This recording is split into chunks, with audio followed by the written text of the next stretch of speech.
This is the 77 WABC minicast. Rabbi Goldfeder, director of the Anti-Semitism Law Clinic at Touro Law School. He's also CEO and director of the National Jewish Advocacy Center, and he served as the founding editor of the Cambridge University Press series on law and Judaism. Rabbi, thank you very much for being with us. I know you've been working on this topic, and I applaud you for it because there's not enough activity and there's not enough outrage. Do I sound outraged? I'm outraged. And by the way, you should be outraged, New Yorkers. Get outraged. Your silence is deafening. Speak up, you scared Democrats who are afraid that you might look like you're pro-Israel. Give me a break. Remember who you are. Look in a mirror. Rabbi, what do you think? Well, first of all, thank you for having me. Talk about symbolism. I don't know if you saw this. We're all celebrating the Knicks Game 3 victory, but Mamdani City Hall just canceled the Game 4 outdoor watch party because they said that the crowds might be too rowdy. So apparently he does know how to create a buffer zone for people who don't like the Knicks, but not for Jewish kids walking into school. Really a weird sort of disparate treatment at this point in city history. But, in terms of the buffer zone bills themselves, I want to just reiterate something you said. You're an attorney, obviously you know this, that the bill was squarely within well-accepted jurisprudence, totally in line with controlling Supreme Court precedent, consistent with First Amendment doctrine about content-neutral time, place, and manner regulations. It was narrowly tailored to protect significant governmental interests, and it was viewpoint neutral. There was nothing wrong with this bill. And so right here on your show, I will publicly challenge anyone from Mamdani's administration to debate me on what the constitutional problem with Speaker Menin's bill was.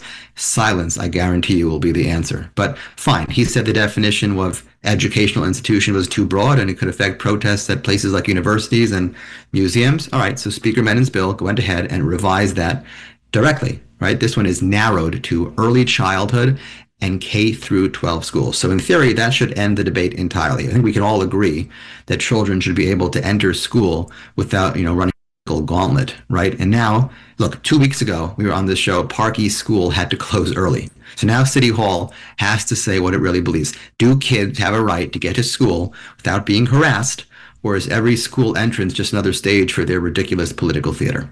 Yeah, Rabbi, I agree 100%. Look, I like Julie Menin. I think she watered the bill down too much. Why take out colleges? We had mayhem at colleges. You had Jewish students who couldn't go to class because they were being intimidated. We know that. She took out colleges. She made it too easy. And as I said before, the bill doesn't do anything anyway. It's all illegal conduct anyway if you want to enforce the law. And if you don't want to enforce the law, nothing matters. I agree with you. I'm confident that they're relying on the fact that NYPD already has the authority to do what it has to do. And again, you're right that this is symbolic. So what they're probably trying to do, if they want to be charitable, is force Mamdani into a corner where he has to actually come out and say, no, I don't think that K through 12 children should be allowed to go to school without being harassed. Yeah. Look, he's going to have to sign the bill. He's going to have to sign the bill because there's no excuse left. But he's getting away cheap.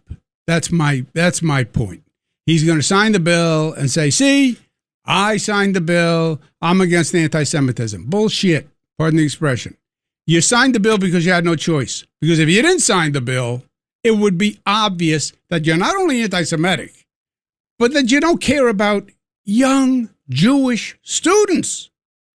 So he'll sign the bill. But the bar was set too low. Fully agree. All right, we'll see how it goes. Rabbi, thank you for being with us, and let's stay close on this topic. Appreciate it. Talk to you soon. 800-848-9222. I want to talk to you, New Yorkers, about this issue. The Jewish community is an integral part of New York. They're our neighbors. We went to school with them. We work with them. We ride the trains with them. 2 of my brothers-in-law are Jewish. They made New York what New York is. And by the way, being New Yorker means you accept people from other races, religions, and creeds, and you're not judgmental.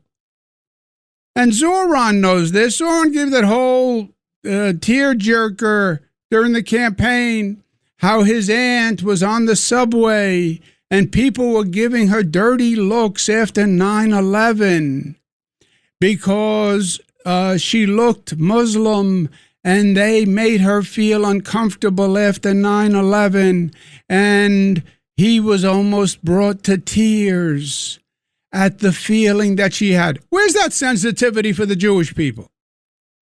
Where, by the way, 9/11, thousands die in New York to the chant of death to America. Okay? And people give your aunt a dirty look. Where is that same sensitivity when it comes to the Jewish community? And you have to show that sensitivity to every community. When the Asian community is targeted, you have to show that sensitivity. When the Italians are attacked, you have to show that sensitivity. Whatever group is attacked, you have to stand for their identity. You want to be pro-Palestinian, anti-Jewish? You shouldn't have run for mayor. You shouldn't have run for mayor. Not of New York.